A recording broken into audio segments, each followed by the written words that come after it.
क्योंकि इन्होंने भी अपने आप को बचाने के लिए जिस तरह का पीछे हमें बैक लग रहा है और जिस तरह इसका एटीट्यूड लग रहा है, कहीं नुकसान पहुंचा सकती है, टारगेट किलिंग करवा सकती है, मरवा सकती है वो या उसके पीछे जितने भी लोग हैं। तो गुलाम हैदर आता है तो उसकी जान को खतरा हो सकता है, आपको खतरा हो सकता है, उसकी सेफ्टी सिक्योरिटी के लिए क्या किया जा सकता है? वहां यहाँ उसको हम कम से कम भी 4-5 पुलिस वाले उसको सुरक्षा में मिलेंगे, एक गाड़ी सुरक्षा की उसके साथ चलेगी, उसके कोई किसी प्रकार का कोई खतरा नहीं होगा, ये मैं आपको कह रहा हूं। आपको कोई ऐसी इंफॉर्मेशन है? भारत में गुलाम हैदर को किसी प्रकार का कोई खतरा नहीं होने देंगे। हमारे भारत की सरकार सुरक्षा की दृष्टि को बहुत सीरियस लेती है और उसकी सुरक्षा करने में हमारे अधिकारी, हमारे भारत की सरकार जो है वो सक्षम है। और ये एपीसी कुछ नहीं कर पाएगा, इसके बस की कुछ नहीं है। इसका काम सिर्फ गुरमा करना, बेकार की कीचड़ उछालना, इधर उधर की बातें करना, कानून कोर्ट में पेश ये होना नहीं चाहता, ये शॉर्टकट चलना चाहता है, इधर उधर की एप्लीकेशन बकवासबाजी कर रहा है। करने दो, कितना करेगा, ये खत्म हो जाएगा। कितना करेगा ये? आज एप्लीकेशन दिलेगा, कल को क्या करेगा, परसों को क्या करेगा? इसको कोर्ट में तो आना ही पड़ेगा ना। तो ये कानून से ऊपर नहीं है। इसकी सारी हरकतों को भारत की सरकार वाच कर रही है। ये कितना भी जो है वो अपने आप को दिखा दे, जब मैं मोदी समर्थक हूं, मैं ये हूं, इसका जो है, इसके ऐसा कहने से 2 वोट कटी जाएंगी, मिलेगी नहीं, क्योंकि सबको इसकी रेपुटेशन का पता है। मोदी जी जो है, हम सब भारतीयों के नेता हैं, हम सब ने उनको वोट दिए, हम उनके साथ हैं। तो ये एपी सिंह का कोई मायने नहीं रखता। भारत के लोगों ने उनको बनाया है और भारत के लोग उनको पसंद करते हैं, इसका कोई मायने नहीं है।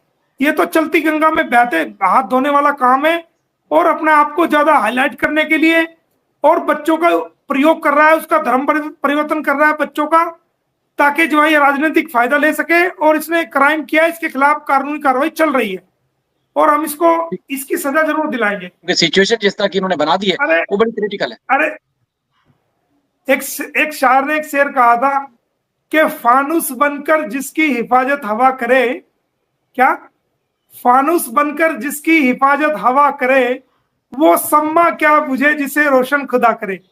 तो भाई हम तो खुदा के रोशन किए हुए हैं दोस्तों, ठीक है ना। ना डरते हैं, ना बिकते हैं, ना ईमान को बेचना जाना है आज तक कि ईमान कैसे बिकता है, ना जुल्म करना किसी पे जाना है। अपनी कानूनी लड़ाई लड़ते हैं, हक के लिए लड़ते हैं, जिसके साथ जुल्म हुआ है उसकी तरफ खड़े होते हैं, उसको इंसाफ दिलाते हैं और अपने ईमान को वकालत के पैसे में ना कभी बेचा है, ना कभी बेचेंगे, ना दूसरी पार्टी से जो ना बात करते हैं। जिस इंसान के लिए खड़े हो गए उसके लिए खड़े हैं और कभी भी जुल्म करने वाले के साथ मोमिन मलिक की वकालत नहीं हुई है।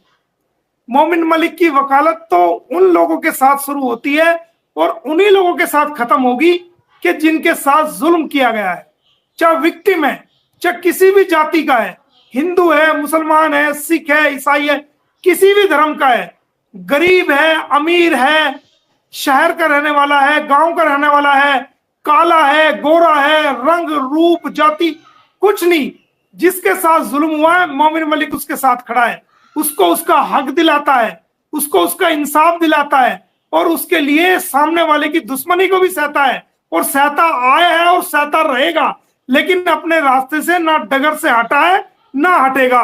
और ये सब नाम कमाने के लिए नहीं, वाह हासिल करने के लिए नहीं, बल्कि जो एक इंसान की मदद करके दिल में सुकून होता है, जो प्यारी नींद आती है, उसका मुकाबला दोस्तों अगर सोने की चादर पे भी, करोड़ों अरबों रुपए में भी आपके पास चादर है, आप सो रहे हो, वहां भी नहीं आएगा। किसी इंसान की मदद करके, किसी रोते हुए को उसके आंसू पोंछ करके, उसको आप उसके चेहरे पे हंसी लाके, उसके दुख को समझकर, उसके दर्द को समझकर, उसकी लड़ाई को समझकर, जरूरी नहीं इंसान पैसे से मदद करे, जरूरी नहीं इंसान जो है वो वक्त देके मदद करे, जरूरी नहीं इंसान केस लड़के मदद करे।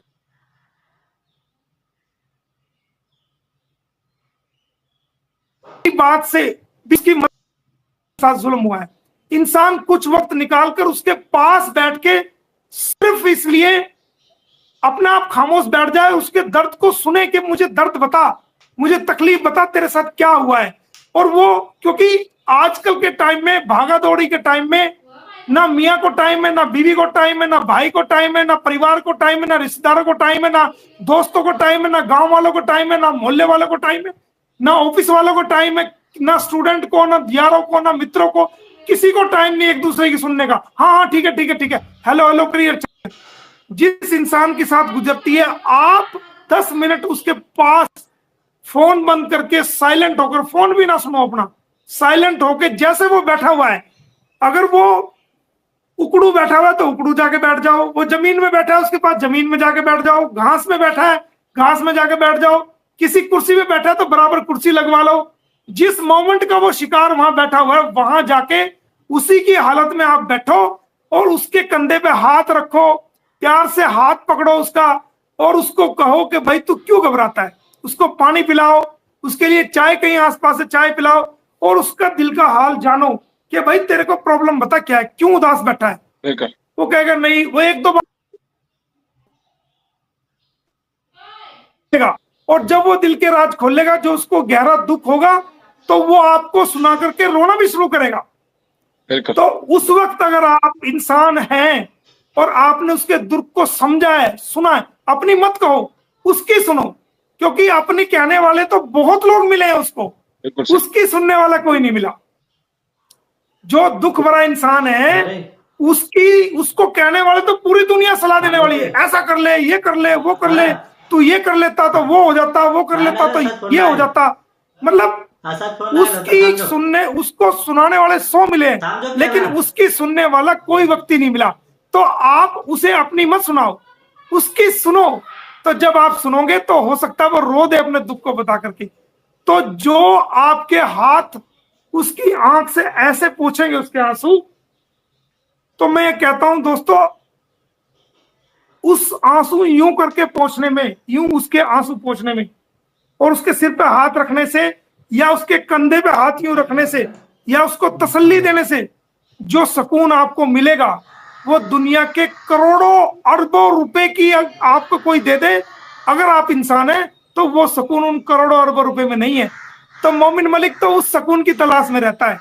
यही कारण है, यही वजह है कि गुलाम हैदर का केस जब से मुझे मिला है, मैंने इसको समझा है, और मैं रात दिन इसके लिए मेहनत कर रहा हूं, बिना लालच के, बिना पैसे के, सिर्फ इंसानियत के लिए। क्योंकि मैंने लोगों के आंसुओं को पोंछा है, मैंने रोते हुए के चेहरे पे हंसी लेके मैं आया हूं। मेरा जीवन ऐसे गुजरा है, ऐसे नहीं मैं यहां तक पहुंच गया हूं। तो किसकी दुआ मुझे लगी है, किस गरीब की दुआ लगी है, किस इंसान की मुझे दुआ लगी है, इस बात का आइडिया तो मुझे ही है ना।